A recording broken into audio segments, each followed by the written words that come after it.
Noggin. We'll go ahead and take a look. Or, yes, it is. It is going to be Wimdy, Fake Enemy, Z-Struck, Jopoki, as well as Archer of Flame. They'll be rounding out the composition, giving us a good taste of what they got. It's the roster that we saw last week, which is their starting roster. On the other side, it is going to be University of Houston Premier, Premier, with Zakutara in the top lane, Ancient Quacker in the jungle, Saucy Kevin 29 in the mid lane, Bobby Filet as their bot laner, and Kefi as their support. And there's so much to kind of think about here because, again, when we see bullying potential on that side in the early game, so it will, in these first 10 to 15 minutes, be called into question. So let's see what they can do. Let's see if they can make it onto the Rift and give us a what for as we are underway with game number 1, a series number 2 here in week number 6 for the Challengers Division, UH Premier going up against OKEAG. Already seeing some trading, some poke going back and forth. Saucy Kevin on that Swain already landing his first never move of the game. So overall, said it before, Syndra, if you can dodge never move, you're okay. But if you get caught by the never move, that's when things get dicey. Because at that point, Saucy Kevin will be able to stay on top of Z-Struck. That aside though, it's just a defensive start. Neither team wants to all in this level 1. And for Okanagan, good call. You aren't going to win it. It's a bit of a danger fest. Give it a shot though. I like to gamble too. There's no problems with that. Go ahead. I have no skin in this game. I'm the evil little voice over your shoulder that is literally just trying to get everyone in trouble. This happened last series too, I think, where you called me out and said I just want blood. It's too true, I think. Well, you might get some this game, but I don't know if we'll see immediate killing. I think a lot of it does come down to sort of the lane states and how they're playing out. The junglers, Maokai's sort of an enabling jungler. He doesn't get the kills on his own. He needs to work with people. And Kha'Zix early is an opportunistic jungler. You're going to struggle to win these duels 1v1, but if anybody's low and more importantly isolated, that's when Fake Enemy is going to have a lot of fun. So it's down to the lanes to start trading heavily and making sure that they keep up the vision so that they're not the lane that gets ganked. You don't want to be the one that gets caught with the pants down.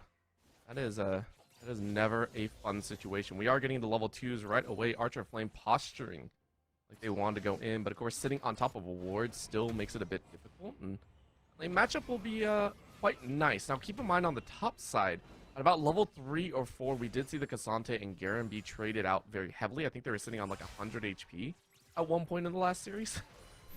Yeah, they got pretty low, and I expect Wimdy to want to do that, right? Because you're the Garen, you've got really good sort of regeneration if you can stay out of combat for a while. So you're more than happy to trade health early. This time though, no junglers. Junglers start at top, but they're both clear into the bot lane, which is interesting to me because I actually don't think there's a ton of kill threat in the bot lane by themselves. Tahm Kench is a great answer to the Nautilus. You're happy to eat that hook, and with the Senna, if you don't kill her, she will out-sustain you. So can you kill her? Probably not. You're Jinx early, and Jinx early just doesn't have enough firepower. If you do, hey, more power to you. At that point, all bets are off, right? Like, if you get that kill, there might be some questions on the other side, but you take what you can get. Right now, though, you can see a little bit of a lick hitting straight on the minions, and that's the only downside here. But with that site being cleared out, with the Scryer's Bloom being hit, you now have information on where the jungle is. So UH now calling that one into question, saying, hey, we have an identification marker, so no one make any hasty moves. And remember, I said that Kha'Zix is more of an opportunistic jungler. So if they're not low on health, it's kind of hard to punish this lane. Fake Enemy doesn't have a great gank angle right now. Ancient Quacker, on the other hand, well, you can certainly enable the Senna Tahm Kench to do work. I know they're trading up top Orbital. I've seen this song and dance before. Nobody's going to die. They both have flashes. If only there were ignites, and then we would not have any doubt in our minds that they would be chasing. However, there was a big step up on the bottom side, so that means that it is going to be a jump in. Great little knock-up, though, by the Tahm to slow things down, but the exhaust is going to make it work. Bobby is actually going to get away, and around, all the way around, that alcove will net them a kill. Ancient is able to pick that one up, but now under the tower, the problem, as Bobby Fillet sets up too close and gets filleted by the rockets. Okay, that's actually kind of really bad for the side of University of Houston. Sure, they got first blood, but they got it onto Ancient Quacker, who's the Maokai. And unless we're seeing like a full-on AP Maokai, Jinx just picked up a kill. So Chipoki going to be very, very happy with that one. I am just shocked, though, over how that broke down. The fact that Bobby Flay didn't get killed by Fake Enemy when isolated, it just speaks to how well Bobby played that initial bit, but then you kind of got a little bit too hypey, right? Like the rest of your team has peeled off, and you're in there trying to 1v1 that Jinx when you're a bit low from the initial fight already, and that's where things went south for UH. It's one mistake, so we're not gonna rule it out as, you know, just a mistake, right? They can bounce back. Don't get us wrong on that one. However, it's a dangerous one. As you said, one more will be a problem. We also need to take a look at what Japoki decides to actually buy up if you're buying a little bit more defensive. That'll be interesting to see. And at the same time, it wasn't First Blood. However, you come back with Noon Quiver, that's plenty enough. That is painful. That's all I'm going to say here. Taking a look at the wave states, though, it is going to be wave crashing into Bobby Filet and Kefi, so they're going to be more than happy to soak that one up. Japoki is going to have to come back and kind of wander their way into a bit of XP once again. Meanwhile, in the jungle, we are seeing a heavy trade between the two, and now Zakutara not going to enjoy the situation. Both sides are in a weird spot, and Windy said, I'll take weird all day. Great justice rained down for a kill. Yeah, and one thing to note was fake enemy. Oh, yeah, Ancient Quacker. Oh, this is a problem. You try and flash level 6 on Z-Struck. Come on, Z-Struck. At that point, you got to flash for that. that was 100% a flash ult situation. I too am a little bit surprised that Z-Struck didn't hard commit to that, but I guess they want to make sure they have that safety for the lane. You know what? I respect it. You blew the flash from Maokai, and you got fake enemy control of the jungle. Now, the point I wanted to bring up was after the first backs from the junglers. Look at what they purchased. Ancient Quacker picks up the Ionian Boots of Lucidity. Great for moving around faster. Great for, you know, having cooldowns, more utility. Fake enemy just straight up bought 3 longswords. It was like, I am going to fight you. So normally Maokai could just shrug off the damage if you're matching combat stats for combat stats. But when you bought utility and Kha'Zix bought damage, well, now you got to actually be careful that you're not being hunted down in your jungle. And you could see Ancient Quacker was not expecting that fight. And that is what you cannot do. Once again, we said these matches are going to be very, very tense. Again, there is a lot riding on the line. Yes, you already probably made it into playoffs, but these placements are so important. And right now, if it's a rock paper scissors situation, you don't want to be the one on the wrong end of that trade. So getting the right position is going to be good. Japoki, of course, stepping away as the Nautilus had already backed off. Archer of Flame going back, grabbing their own items, as Dragon is currently on the board, untouched by either side. Now, we've been seeing the praises of Okanagan, especially their bot lane, after what happened in that early trade. But what we should still note is that UH are still actually doing fine. If you look at the top and mid lane specifically, look at those CS advantages. You're getting 10 CS plus, and that's without jungle intervention. So that's more of what we're expecting in the pregame when we saw these teams come through. The question is, of course, if Okanagan bot side, you won that fight. What can you continuously replicate that? Because if you can't, and we fall into sort of a lull state, then I think UH's laning is going to start to shine through, and those advantages are only going to grow from there. So I kind of want to see Okanagan push the pace a little bit. I know they've got the skill and composition, but I feel like you need to take advantage of the leads that you do have, and not just sit back on your hunch. Taking after me right there. You don't want to give away too much. You don't want to play it too safe. For right now, as you said, that lead is currently sitting in the Jinx's pocket, 600 to their name. Everywhere else, fairly close, right? Okay. Top side is actually only 100 difference between the two, which I think is, again, amounting towards that CS differential. Right now, though, it is going to be a trade as Okanagan are sitting there going, hey, you might be keeping it even in the gold, but right now we're going to take a step forward on this dragon. First dragon, Chemtech, secured by fake enemy. That's the productivity one. Now, I'm very confused over, Z-Shrug. Saucy's ghosting. Yep, yeah, you don't get mean, out of that. A simple Q is going to finish it. 100%. You can't, unless you're willing to flash out, and with the flash in from Saucy, it will secure it. They're fighting the ball. The hook doesn't get out. Oh, that feels bad. And now the Devour, I mean, Japoki, your Nautilus is dead. I'm sorry. There is no way out. You are done. Japoki going to try and throw a little bit of a rocket back, but I don't think it's going to work. Instead, it's going to be a little bit of a safe haven. Now on the top side, fake enemy also getting challenged here. And I mean, I kind of figured fake enemy was going to get out. You have the jump, you have the leap, you also have that ult, so you're okay. But it's a bit of a question now, as again, Windy getting a chance to get some great damage down. Remember, Zakatura, every time you try and take this fight, it is going to be that question mark, but you bring it right in, and Windy has to flash out. Well done on that front. Good defensive play, and UH finally kind of popping off a little bit, taking their advantages, and we're right back into this. Okay, I'm not quite sure who wins out in that situation. Wimby's lower health, but Zakatura has already used ultimate, and Wimby still has the Garen out ready to roll. So that health bar is actually a lot shorter than it might look like. But overall, let's talk a little bit about what we saw there, especially from UH's bot lane, punishing Okanagan a little bit. That's what we want to see, and the fact that Saucy Kevin as well finding the solo kill, able to kind of maneuver around and threaten fake enemy after. UH is fully aware, I think, that they are still strong right now, despite having lost the early game a little bit. They are in a perfectly fine position, and they will continue to do so, especially as the mid game rolls around. One of their strengths is, with all these bruises on their side, they spike a little bit earlier. In the mid game with this much tank, if Japoki doesn't have the items you need, then you're not going to be able to cut through them. Fake enemy is not going to have the damage to cut through them at that point, and neither is Z-Struck. For the side of Okanagan, maybe it's just we'll see what happens. Right? We'll see what occurs here. Fake enemy looking for a chance. I mean, that's a perfect setup for a scout of the week, but again, with Saucy Kevin still very, very healthy, it's just not worth it, as you said. Opportune. As we go back to quiet with 3-2 score in the top side of the map, you can see at the UI there, 3-2 kills. I mean, they're going to be looking just for that CS differential. They're going to be looking for just those slow, steady leads, and that is going to favor the farming setup by this Senna. Oh, good stun. Good stun.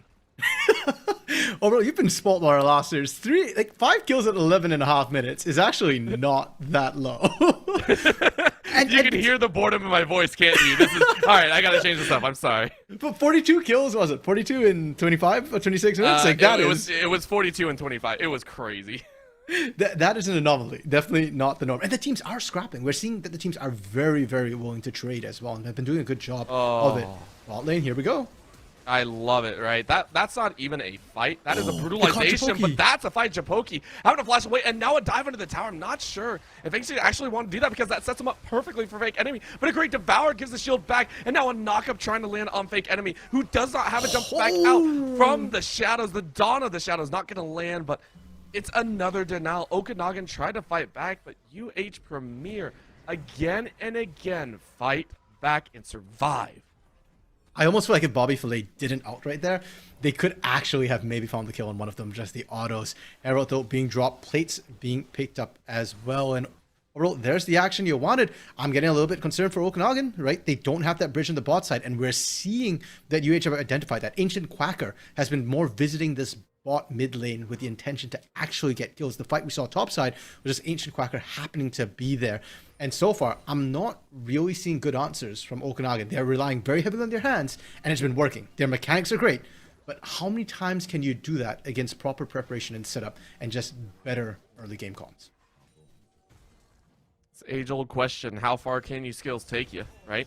I think that was a call from some of my buddies. They were like, how far can just individual skill take you before you actually have to learn map macros and such? Well, I mean, you look at Pro Play, see how that goes. Right now, though, it is that big question mark of how much damage can actually be put down before the dragon comes up. We have a minute left on that dragon. Remember, it was Okanagan that started it up, and this topside is not going in their favor with no real TP on Windy. You are relying on Windy to keep that Asante in check. Unleash power used by Z-Struck as well in the mid lane to force Saucy Kevin back, but Saucy was happy to go back, pick up his Liandry's. Demonic Ascension is available, so if UH want to fight this dragon, as long as they don't get poked out by the superior range of Okanagan, they will be able to secure it. And Okanagan, if they want to contest, just be very, very careful when they choose to actually go in. Ooh. You're talking about those opportunities to go in. Well, this might be one. Zakatura currently completed those gauntlets and is looking to try and bully out. Windy has to realize this does have Ghost available, but the speed up is going to be enough. Another little grass as that root comes in. I mean, look at the burn right now. These item impact moments are working wonders for UH Premier. And I mean, Z-Struck can't really do anything about it. Still working to their own Leandres. And because of this, with the power play from UH Premier, they have gotten control over this dragon, this Cloud Drake, to set them up for what could be some crazy soul action. And Z-Struck just came out of base. Didn't use TP, thankfully, but just came back out. So that's really rough to see. Rocket being used by Japoki. And thankfully for them, Maokai couldn't find them. Doesn't matter. Yeah, that was enough to set him off. And again, Archer of Flame has been picked on time and time and time again for deaths so far in this game. And honestly, it feels like unforced errors. The constant aggression and almost camp-like structures on the spot side, Ancient has had so many amazing focuses on the spot side. Already 60 stacks for Bobby Filet. Oh, the dive. Oh, this might be a little bit over-aggressive. Bobby We saw took too this much. before. And, I mean, you get the kill, but you lose your ADC, which, again, a kill granted the way of Japoki. Devour is going to lend themselves up. Oh! One more snap, a fake enemy is going to try and run away. But now Z-Struck is in a dangerous spot. Blaskin gets him out. It's a one-for-one trade. Again, not sure if that's fully worth, because take a look at what their kills are going to. Yeah, again, the fact that Japoki's able to pick that one up, and that was a great block coming through from Okanagan to be able to buy the space there and actually make sure that Bobby ended up being the one to tank it, unfortunately, and Kefi wasn't actually in position because Kefi started to dive, couldn't devour Bobby to save his life there. But look at the health of Kefi and Ancient Quacker on that dive. They have enough base damage because they're bruisers, and bruisers have base damage baked into their kit. But Z-Struck, fake enemy? Fake enemy died, and then Archer and Z-Struck just don't have enough damage to actually kill them. They're not under threat. They get to walk out in your jungle, in your face, and not actually be worried about it whatsoever. What they should be worried about right now, Okanagan are saying, hey, this top side is actually a fun spot to look at, already down to just a single set, Bobby. about 200, 300 damage left, but fake enemy trying to draw him in, but you waited a bit too long. Fake enemy basically, I think, allowed Windy to die, and it now may pay with their own life. What a disastrous mistake to occur. Okanagan lose 2 in the top lane. Now on the bot side, we're seeing the Cassante try and shove Archer into direct line of fire, but it's not going to work. Instead, UH Premier just go, thank you for the top lane. And I'm so thankful for Japoki that he actually has Krakens there, but even then, not enough. Oh, Saucy! Oh, Z-Struck has to flash, and that's a force you really don't like to see. I was even worried that if that demonic extension actually went off with Z-Struck in it, that might have been enough for the kill. So, Saucy not burning the flash, kind of holding it defensively. Bot lane, we're back to that. And the point I wanted to make before we saw Saucy almost kill Z-Struck there was that Japoki doesn't have enough damage to kill Zakatura, right? Zakatura is so tacky that you've got Krakens there and you're still not threatening him really under turret whatsoever. The Nature's Grasp comes out here, but I think Windy's tanky enough to survive. No, the devour! May not. Does have flash, but you're not going to make it out. You just came back alive. This top side, I thought they were going to slow down, but with the Herald and a very, very low fake enemy, you're not going to be able to do anything. This is brutalization now, as that's a claw to land. And great survivability. Saucy's going to run the heck away. He's dead. Vorpal Spike should take him away, but no, I think he's good. He's good. He's good. He's out. And in that entire time, the top side has been a problem. Rocket's not going to land. UH Premier say thank you very much. We got everything we wanted and more. I can't believe Saucy got away, and unfortunately for fake enemy, no red buff. If you had red buff, that would have been a kill. Anything would have been a kill, but the ghost was just enough to let Saucy Kevin run away. And if you're Okanagan, things are going from bad to worse, right? The fact that the lane swapped work, you can't punish their top laner anymore, but Wimdy is the one constantly under fire and dying, and then now Saucy Kevin just refuses to die through ganks. If you're Okanagan, the big question right now for you is, where do we go? Almost, but still, not enough, and almost seems to be a theme of this game. At this point, honestly, Zakatura, it doesn't matter. As long as you stay alive, I think you're good, right? You're more than happy to kind of take in the suppression by Japoki and Archer of Flame. They're keeping you at the turret, but you're not losing any HP on the turret. In the meantime, Bobby Filet as well as a situation have occurred. Bobby Filet, though, getting jumped on by multiple. If you can get one kill, yes, you can. That's more than okay. That's going to be a depth charge to come in and deny the Devour coming out. It wasn't even up, so Kefi is going to stay alive, but you still lose your ADC. At this point, though, Bobby Filet, 7-3-1, more than happy about this current situation. Ridiculous timing there, as right now the Rockets are doing work. Japoki gets knocked a little bit closer to tower. Rocket is currently up. They're trying to poke out, trying to get Zakatura low enough, but I mean, it is a full armored up Cassante. I don't think that Rocket's actually going to do enough.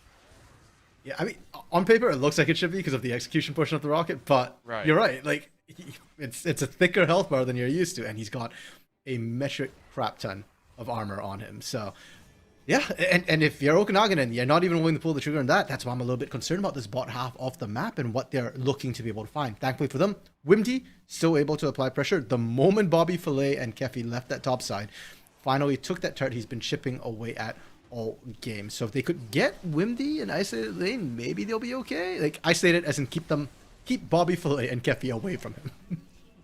I think that's the appropriate response. Keep the big, scary sword away from my squishy ADC, and we'll be okay.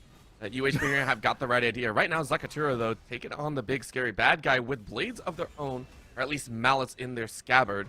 And I don't think Windy actually realizes how much damage is coming around. Good dodge on the knockup, but the chase is still there. Take a look at this. The slows are ridiculous. You do have to try and burn some of those speed ups, and thankfully you're able to get away, but the damage is done, right? Again, as you said, keep Windy away from Bobby Fillet and Kefi. And you got a winning setup here. Great job there, but Saucy now getting jumped on the mid lane. You are quite squishy. Great Zanyas to try and bait some more time, but this is a 4-on-1. Is it you enough? are gone. Japoki again seeking their third kill.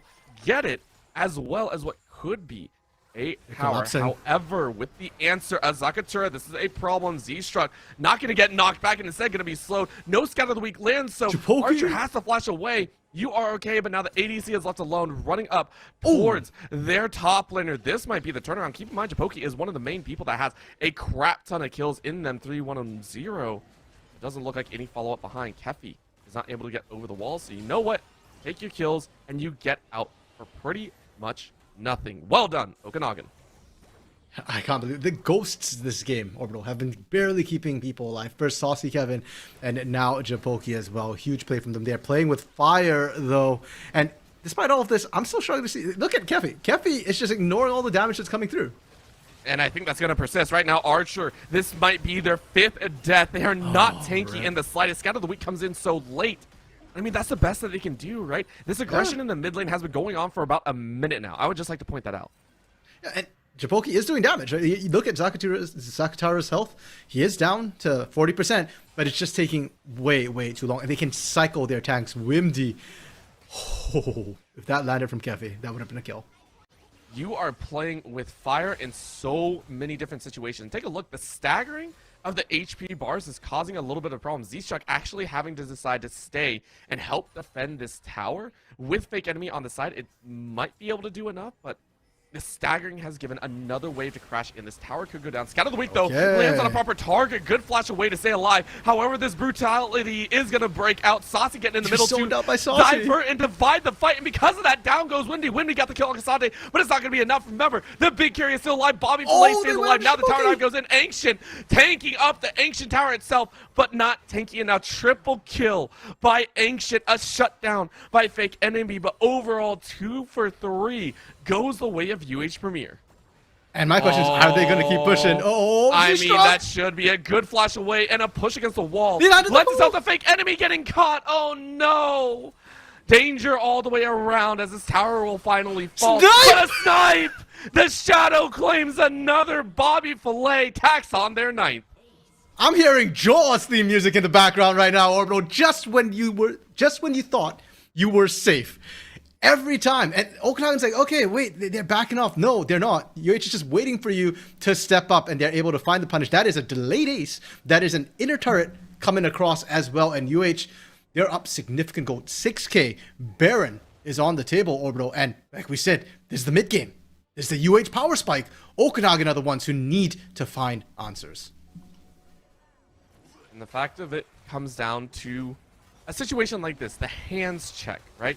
You said this before, the hands are such a big deal, and we're seeing the hands check in the big team fights as well as these solo picks working to UH Premier's favor. Right now, Kep is 1-0-13, has a Heartsteel in the bucket with 342 stacks as a support.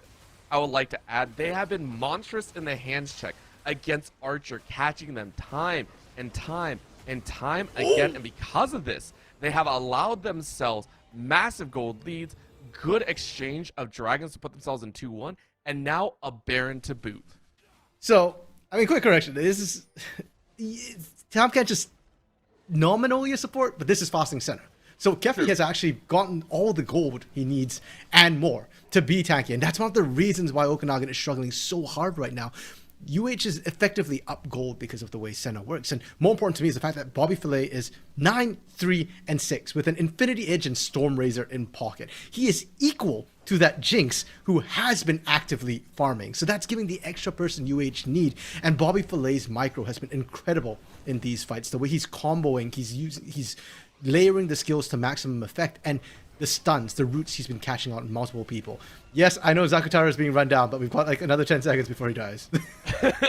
Before he If he actually has dies. to run. I think that's the best way to put it. It's not to die, it's how long until Zakutara actually feels they might need to use their flash, right? Taking a look here, that was none. You're taking a look and already 2.5 items in. Feels great. Dragon already taken as well. Pretty much everything going the way of UH Premier, and now we're only stuck with the question, when do they want to end? When do they actually want to finish off this game? Because they're just getting kill after kill after kill. Fake enemy doing a short hop over the wall, and just to get their wolves. Well, Orbital, UH have Baron, and they've got nothing better to do. So, I expect them to be pushing hard now, as we're seeing Fake Enemy caught out again, still able to run away, but if any damage gets there, I was thinking Bob Filet, if you just want to step up one more step, you can kill Fake Enemy. It's so scary, right? You're watching this go down, and what more can you actually do? I feel like there are no answers, and at the current moment, this might be a desperation play. Look over the wall. Saucy Kevin says, hey, I'm going to get Saucy in here. Ghost Flash, and boom goes the dynamite. The Swain Cannon is erupted, and it is done. Triple kill. The first of 4 that they've gotten. Saucy Kevin sets off into motion the cataclysmic end to this game. Game number 1, UH Premier make a statement. Okanagan said this was going to be a difficult game for them. They know this. This opponent is so dang strong. They attempted to fight hard, but in the end, UH Premier goes ahead and survives. Saucy Kevin, 5-1-7, puts a statement, a stamp on this game. Really, carry. He will help the whole team scale up, though, which is going to be nice. And one thing that I really do like about this Ornn as well is I still have questions about who's going to access the backline, who's going to kill that Jinx. And sure, Viego Akali are going to be able to get that. I really like the Akali pick, but how do you engage onto this team? And an Ash Arrow isn't going to cut it when there's a Tom Kench, when there's a J4, when there's a Karma to give you a shield and back you up. So having that Ornn, what I really like is it gives you that engage, which can potentially reach Bobby Filet. Not just that, the rest of the composition, right? Saucy Kevin is not exactly going to be dashing their way out to victory. You're going to be sat in stone. That's what you're going to do. So I do appreciate a lot of what they're throwing down here. For right now, though, it is going to be your standard 5-point setup. No one really getting in and out of the situation. Oh my gosh, yes, Saucy Kevin has the best Vigar. By the way, the new Beekeeper, I think it's a Bee King Vigar skin. I love it. Don't get me wrong. My first ever skin was Bad Santa Vigar, and I will stand by that is the best Vigar skin out there. Anyone else can fight me over that. That Bad Santa Vigar is the best. Isn't there like that boss Vigar skin, the video game? No, boss don't skin? even get me started on that one. That one. By the way, that one has some chunky effects that just make me upset. That is all I'm gonna say right now. That skin makes me upset. Hey man, when I land my Qs, all I want to see is chunk. But for now, let's talk a little bit about this Vigar, because we talk a lot about the Jinx, of course, because we're used, especially 2 patches ago, she was completely busted. Last patch, 13.21, she got balanced, but she can still get incredibly excited, get those stacks going. But it's not just that for UH. They've got Vigar as well. Vigar's an infinitely scaling champion, but he's not actually a late game champion. He's actually more of a mid game champion. He spikes earlier than that, and he can one-shot people. And I'm looking at the Okanagan comp as well. They've got a lot of squishies. That is a point and click. You cannot dodge. Even if you're a Kali, if I can click on you, that spell will go through. It's such a nice factor for Z-Strike, who has also opted for the more defensive setup. Went for that Dorian shield, gives you great trading power considering that you are energy-based. It feels just great, right? So very nice setup there. Saucy Kevin, though, keeping their spacing, went for that first strike as well, hoping to drop a lot of comments on their head. Right now on the top side, though, a little bit of a question. Windy decided to find out. Great flash to dodge out on the knockup. However, that is going to be a 3-bite. A final tongue lash should actually stun you up, and now Ancient will look for the kill. I don't think they got enough damage, but it's enough. Windy forced under their tower. Yeah, honestly, a little bit surprised that Zakutara opted to flash right there to make that happen. You're trading equal, and now Fake Enemy is coming in for a round 2, so we get the 2v2. Oh, and Ancient was actually out, by the way. Ancient was out and opted against it. Tries to flash away, but can't reach it. And that's a mistake once again. Okanagan take first blood. Deja vu from game 1. There are going to be some questions. There's definitely going to be some discussion between Zakutara and Ancient Quacker there. Flash away from Archer of Flame, and that's why you pick that Karma. Good poke, the ability to run down squishies. And this Jinx right now is having a lot of fun in this bot lane. Look at the CS advantage as well that Bobby Filet already has. You know, we'd like to say that P5 for either side needs to have impact, right? Needs to have that great effect that really brings the entire composition together, whether it gives you value in that lane or not. This Karma is working out wonders. I've multiple times every time we go down there, we see Keffy just straight up in their face like this over and over again. Even when they hit level 2 over level 1, Keffy was straight up saying, you don't get anything. I love it. And the other thing too is we're seeing as well, Lu can only shield one person. So anytime Japoki and Archer of Flame are too close together, that empowered Q coming through from Keffy is getting extra value, and somebody's got to eat the poke. The lane's not that wide as well. Normally, if you're in the center of the lane, sure, you've got space to dodge, but you just saw right there, an empowered Q takes up half the lane when you're narrowed at that turret. And that poke, I mean, they can poke you from outside turret range. They'll be fine with that. It's also one of those kind of mind game situations, right? You see Keffy playing that over and over again. Hey, who am I going to hit? Who am I going to hit? You better guess right. And it's like 50-50. Oh, it didn't work. So well done there. Great pressure has allotted to about a 15 CS lead that I think will continue. And Fake Enemy's going to try and alleviate a little bit of this. You can see him rotating down, took their bottom side camps, and is now going to get found out as well. So, I mean, UH Premier not allowing anything to chance on the spot side.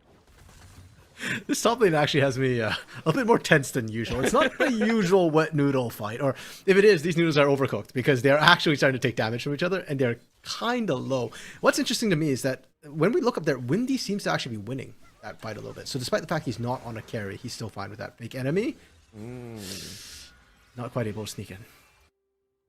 And the problem with this, the only problem I will say, is that Fake Enemy, game number 1, also had the issue of getting run around by, I think, UH Premier, right? They were consistently playing around Vision. They were able to kind of dance around it and bring about time. So great dodge on that. Fake Enemy now needs to keep in line with Ancient if they want to be proper in that.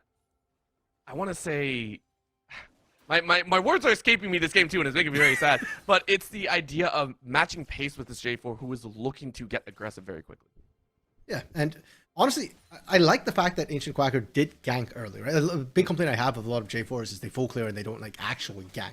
The problem is that the gank went sideways for Ancient Quacker, unfortunately. Because he kind of got baited by Zakutaro a little bit. Hold on though, Japoki? Wow. Keffy trying to dance forward, and Bobby Filet didn't really want to burn that flash, which I agree with. But you got it out, and now on the top side, okay, out of nowhere, Zakutaro just said, cool, thanks, and use the Devourer to great efficiency.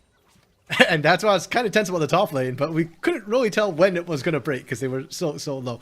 I will go back and sit to Ancient Quacker because I do think it's worth talking a little bit about the fact that Ancient Quacker, because that gank went sideways, the J4 pathing and timing got really messed up. And that's why we're not seeing the early aggression from Ancient Quacker, despite the fact that multiple lanes are actually in a good position for it.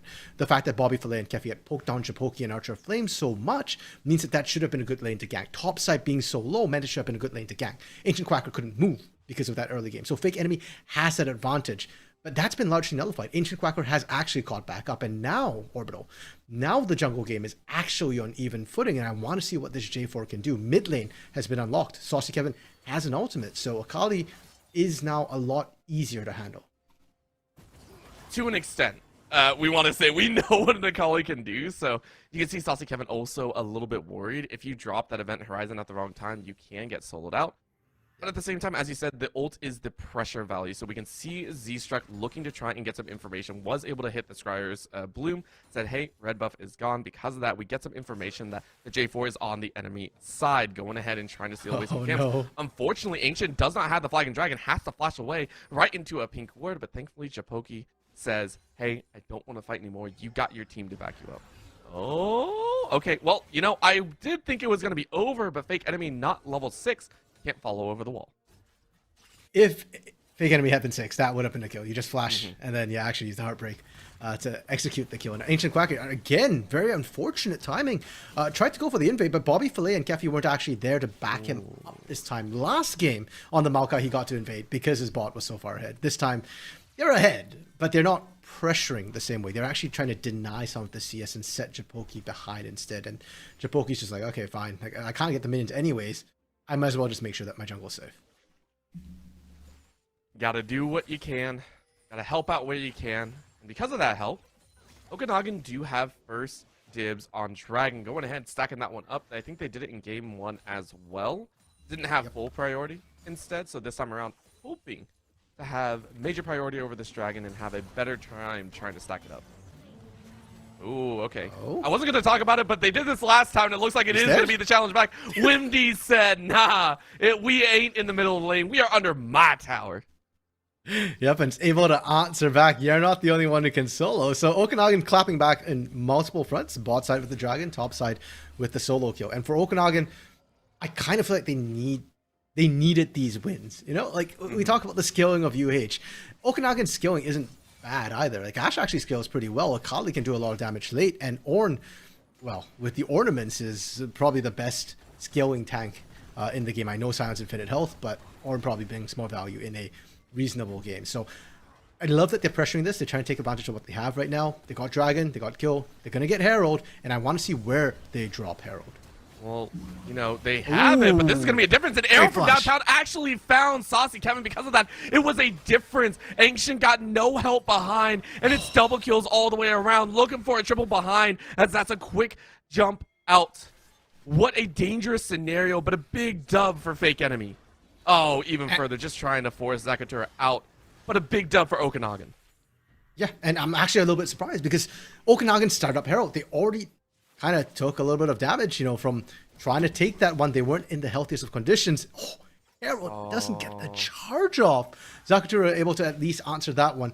But there was more health on the side of UH Premier. So the fact that they lost that's a little bit shocking, surprising. And Okanagan, the kills all funneled towards Fake Enemy, which isn't a bad person to pick it up on. Now that Viego is going to be a monster and Fake Enemy had the advantage early, has the advantage now, and is looking to make sure that advantage continues to be in his favor as this game rolls on. I just have to say I am loving this early start from Okanagan. Maybe not so much on this bot side, which has seen a clear 30 CS difference, but it's much better than previous, right? Last time, a lot of kills were going over in the bot side, trades 1-1, going into Japoki, but not getting the pressure that they want. This time around, you have that strength. Take a look, 1100 on Fake Enemy over Ancient right now, and that should go ahead and give them even more pressure power, as you said. But even the top side, 100 gold there means Wimdy is feeling a little bit better instead of feeling behind. Bot lane, yes, that is going the way of Bobby Filet, but mid lane is one behind. Take a look at Z-Struck saying, hey, maybe I have an opportunity. If Fake Enemy is able to help out once again, maybe kill Saucy Kevin a few times, then we get to see Z-Struck also in prime position. But overall, if we look at the numbers, the only person on Okanagan with a significant lead is Fake Enemy. And that means that the laning for UH Premier is still going really, really well. They still have leads in every single lane. And they're on a timer. Okanagan's the one who's on a timer. UH is perfectly fine to sit back this game and farm. They don't have to pressure whatsoever. Can Okanagan find a lead of their own? Can they manufacture one? Well, maybe they can, but the perfect execution almost gets him out, and Z-Struck doesn't get hit. And because of that, again, these arrows, that second time Japoki had found Saucy Kevin, and because of that, that is going to be the heartbreaker in. It's a double kill once again for Fake Enemy. Well, I had asked if Okanagan could manufacture their own lead. They didn't have to. UH Premier, again, tries to kick things off and hurts for it. Wimdy, under turret, he's taking an extra turret shot for this. Oh, and the dive to ensure that the Ornhorn does nothing. Zakatura says, hey, we got to give ourselves a chance. Now it's a bully over in this bot side. Fake Enemy getting rooted up while Growth able to get the knock up on Kefi and Bobby Filet, but they live. Fake Enemy can't find kills in the spot lane. And Kefi, the empowered Q, did the most damage in that fight, catching 3. And Z-Struck, the TP, unfortunately not netting them anything. That's a problem when one person's fed, is that Fake Enemy is the only one really doing damage at this point. Ancient Quacker now looking for his revenge, has flash, has flag and drag. And just go ahead and collect the easy one, right? Japoki does get smited, but already far enough. It's well done. Hey, you get something back. However, Bobby Filet didn't really get an assist, so it's only a kill to Ancient and assist to Kefi. I almost feel like the kill would have been better at Kefi. Like, normally, you don't think of like, oh, don't give the kill to your support. What are they going to do with it? But Kefi's been doing a lot of work. And Ancient Quacker, he doesn't need gold at this point. Like, with the J4, if he gets early kills, yes, he can do a lot of work, and maybe you want to spec into a little bit of lethality. But given that Ancient Quacker kind of fell behind early at this point, you're better off just going utility Jarvan and then giving the gold to people who are actually going to be doing more damage. I just want to point out, Bobby Filet is on a ward. Arrow is up for Chipoki, and they're going to try and fight it out. Just slows him down. Keffi is not going to come out of the bush. I honestly thought Chipoki was like, bro, I can take this. Let's go ahead and fight it. I was so sure that was going to be an ADC on the ADC fight. I was so excited. Instead, it is just the stopping of the recall. Bobby Filet does get the recall off, but not in a great wave state. And we're right back to everyone searching for an opportunity. So maybe if it was later on, Orbital, I'd agree with you. I actually think Ashe can take a Jinx in a 1v1. CC is more important later on, but at this point in the game, Chipoki doesn't have enough damage, and the Rocket probably does more than the Arrow. Zakatara, no flash. Can he get out? Oh, great little punch down, but you still have no flash. You're going to try and dance it out, get a little bit of extra damage. The shield will slow things down, but I mean, it's given to Fake Enemy again. However, this is a okay, there we go. Ult goes in. Fake Enemy says, hey, I am 6-0-0. I am freaking godlike. I mean, when Fake Enemy was dancing, you knew it was done. He just spammed the dance and knew Zakatura was dead to rights there. But hey, for reaction, equal reaction, right? UH Premier knows all the kills are on Fake Enemy. If he shows top, we take Dragon. Right, he's got the smite, he's the jungler, and he's not there. And also, we're dominating this bot lane right now. So if Fake Enemy's not there, then Bobby Filet and Keffi have free license to do whatever they want. Not just that. I didn't get to talk about it last game. We got an infernal. Uh-oh. No. Zakatura. That's like a me play. You don't do that. Wait, I think I missed it. What did Zakatura do or not do? Zakatura tried to TP top when the tower was only like 50 HP? Lost their TP after the tower fell? No, it's asserting dominance, Orbital. It's not like he needed it anywhere else anyway. Alright, that's fair. Right now, though, Zakatura with no TP to come in for this upcoming Drake in 4 minutes. I say upcoming, it's going to be a while. Archer, though, having to run away on fire, trying to keep themselves safe. And honestly, they've done quite well for the amount of pressure. I love that I jokingly said that he doesn't need it anyways, but it actually is genuinely true. As you pointed out, Dragon's down anyways. Zakatura doesn't lose too much for that. He might lose his life, though, if he insists on sticking around this Herald. Saucy Kevin now TPing in, but the last time we saw this 3v3, Okanagan won out. Well, that was with an arrow from downtown. Keep that one in mind. The arrow landed on Saucy Kevin off the side of the screen. This time around, I don't think Chipoki is going to be allowed to have that because of the rocket and the zap. This is what I was talking about. Yes, you put pressure everywhere else, but Bobby Filet and Keffi are going to run you rampant. That's going to be a tower down. Get excited. And the arrow comes out. But look at the speed up. You even use Ghost. Hey, that was enough, though. You go ahead and back away. In the meantime, on the top side, Okanagan were forced off of the Herald. Oh, Fake Enemy spotted out there from the Shroud. Keffi, so nice use of the Q as well from Keffi. It's just that you know that's a choke point. You can see the mist coming in. You can approximate that he's either there or will be there shortly. So the slow is enough for them to disengage. Really well played from them. And as you mentioned as well, what happened there was Saucy Kevin actually caught Z-Struck out with poke, and Z-Struck didn't have the rocket belt yet. So the mythic advantage was enough for UH to push them away and quietly steal Herald, before Okanagan could respond. It's a well done timing, right? Blocked the haymaker and went ahead and did a 1-2 and then a gut punch. Took just about everything on the map and now feel pretty dang good. This is going to be a shuriken landing, though, and Z-Struck realizes they might be in a little bit of trouble. Drives the protobot out, uses the flash, and keeps themselves alive. But take a look on the map. Fake Enemy also saying the same, and this might be a problem. Topside, we're seeing the wet noodle fight break down a little bit. Fake Enemy with double buff, though, spotted out on top of the ward and has to walk away. Because of that, you have free roam from UH Premier in the mid lane. You get a tower, you get more action, even as we do see this push go down with the Herald. I was laughing at first, but I'm not laughing anymore because I forgot they had Herald. That's oh my gonna be, god! Yeah, they're gonna keep on. Like, unfortunately, Okanagan was caught in really awkward positions. Archer of Flame needs to base. Z-Struck needed to base, and Chipoki wasn't in position yet. And that's going to be a 3 catch. After that push, they may pay with their lives. Bobby Flay gets heartbroken as they are annihilated. Fake Enemy is godlike once again. That's going to be an arrow on the back line. Gets a little bit of a catch, but everyone is quite low. Because of that, with Z-Struck out, it is only Ancient to run away. Fake Enemy can't follow up behind, no flash. I don't think has the reset on the Heartbreaker either, so it's really just a chase. Lakatura are going to run interference. Devour is available if they need it to get Ancient Quacker out, but they're fine. I was a little bit worried because they didn't have the turret. If Fake Enemy really wanted to chase, might have been able to pull off the 1v2. But on the other side of the map, Orbital, what struck me was the fact that the moment Fake Enemy kind of left, UH didn't care about Okanagan, and Okanagan couldn't keep chasing. That is a massive problem, that all your gold's on one member. And so as long as UH can distract Fake Enemy with a lower value target, somebody with utility like Zakutara or Ancient Quacker, if you trade 1 for 1, or heck, if you trade 1 for 30 seconds of no Fake Enemy, UH Premier, that's a trade they're willing to take. In the back of their mind, they're now saying, how can we do that around Dragon? Right? Like, I don't think Fake Enemy's going to run away for 30 seconds away from Dragon. Sure. What you can do is spot them out. Take a look at the ward vision right now coming out of UH Premier. They have pushed up very deep in the enemy side jungle. And I don't really think there's a whole lot of vision control. You take a look down the line, Okanagan don't have the sweepers. They have 3 pink wards, or 2. I can count, don't worry. They had 2, but it has to be very strategic. At all times, they will be spotted out, and that's why Archer is going into a bad time. While Growth already used, and that's going to be a into the rocket, and then another Q to finish. Kefi straight up annihilates their counterpart in the bot lane. Yo, hold up. Do you see what Kefi built? That's awesome.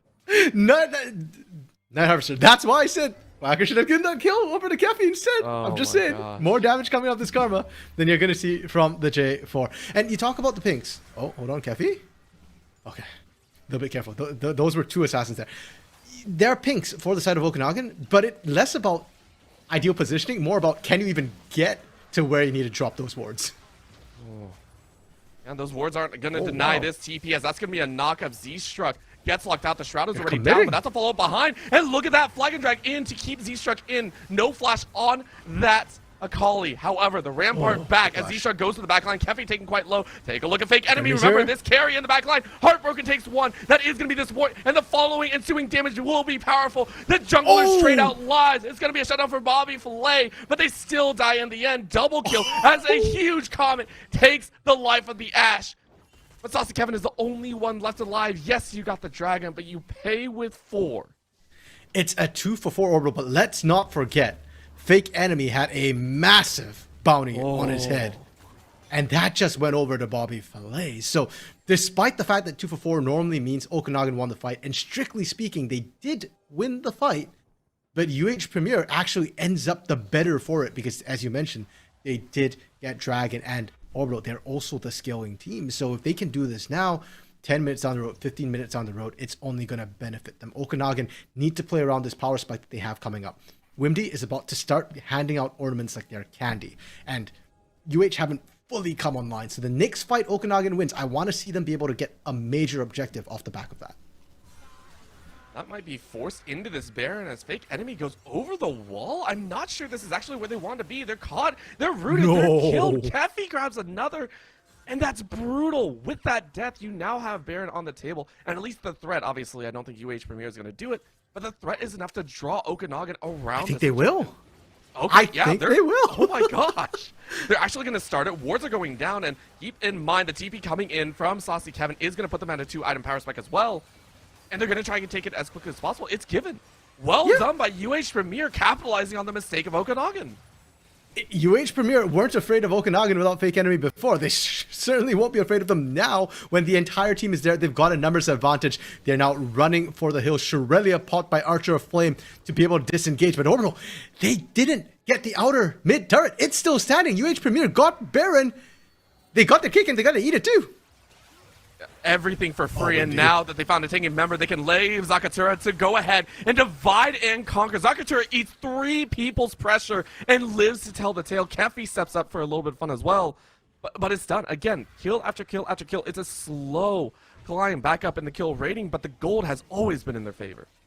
I'm getting flashbacks to Kefi's Tom Catch last game when he also wouldn't die.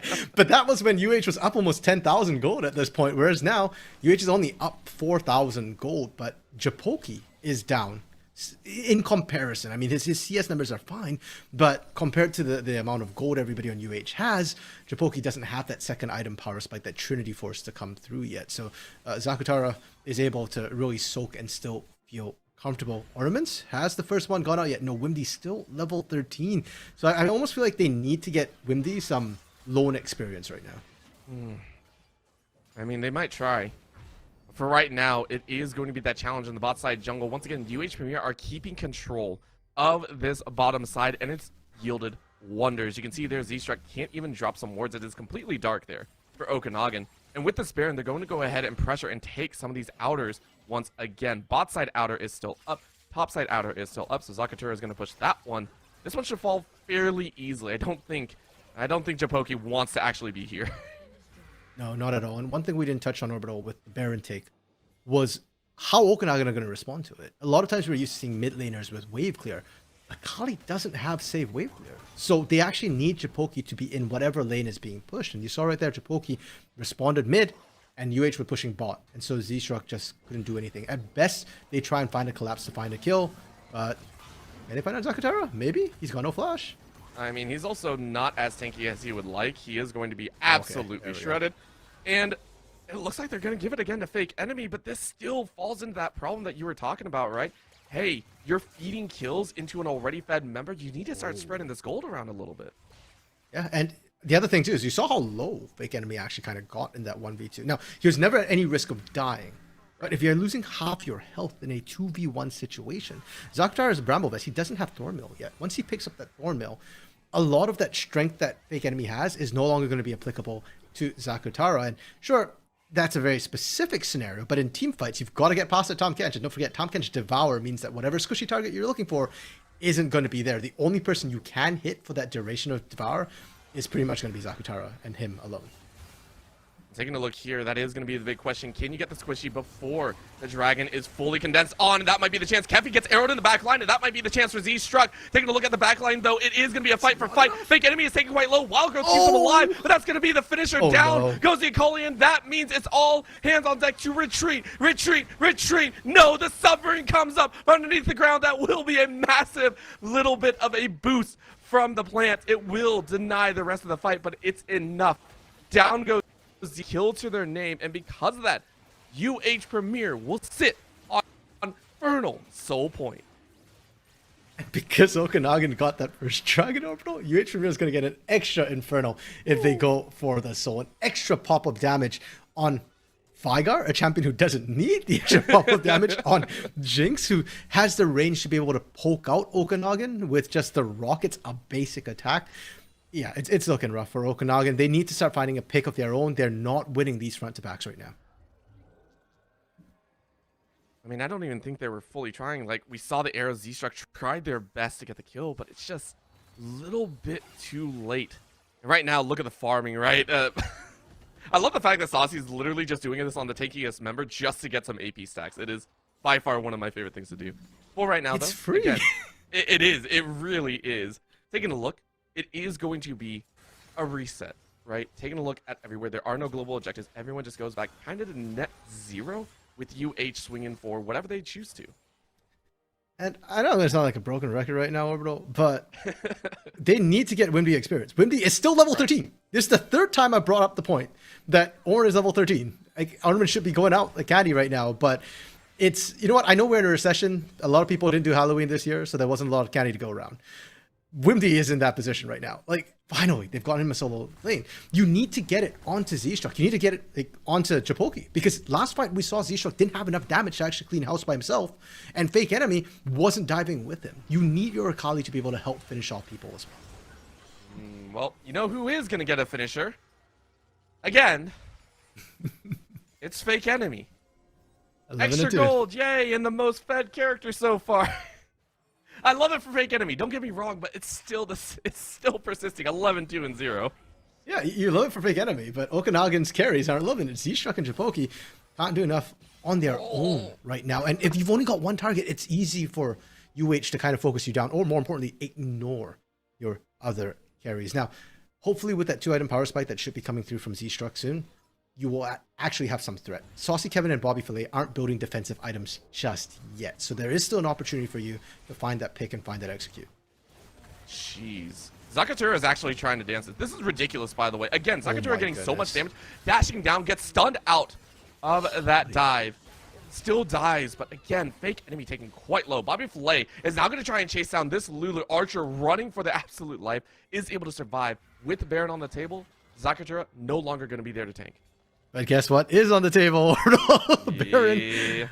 Again, now Fake Enemy is up this time, so it is a lot scarier. But Fake Enemy did just base, and it's a race to see how quickly no. UH can take this down.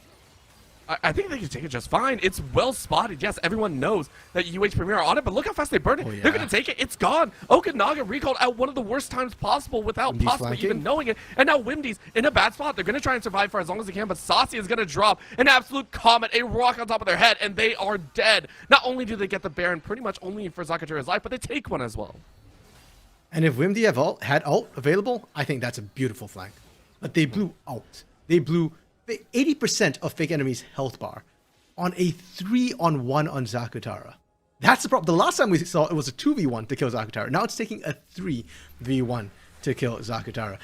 Z-Struck is their only sort of magic damage threat. They need an alternate threat. Look at the sheer amount of armor Zakatara is just stacking. Zakatura's chilling. Zakatura not only has the armor, they also have the slows. That Randuin's is so frustrating for the likes of an Ashe, for the likes of a Lulu, and the likes of Fake Enemy as well. Fake Enemy is, again, going for a little bit squishier build. You can see the Black Cleaver finally completed, now sitting on a 3.5 item set, and 2 item power strike for Z-Struck. It doesn't matter. If you get close to Zakatura, he will keep you there for quite a long time. So that is what we're going to be watching for. Dragon will be up in a minute, and Okanagan have got to understand the implications here.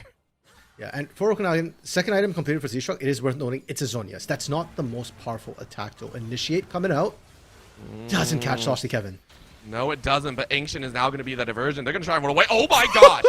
You can't even drop the Zonias. You are just dead. Oh my Everything that Okanagan were planning for Bobby. goes up in smoke, and the smoke is blown away as well. The Rockets are doing work here. One more will take Wimdy's life. Oh! That actually misses, but it doesn't matter. You can't dodge an auto attack, as that's a double kill for the Chinks. A triple for Bobby Filet as they bring out the sashimi. It's an ace for UH Premier.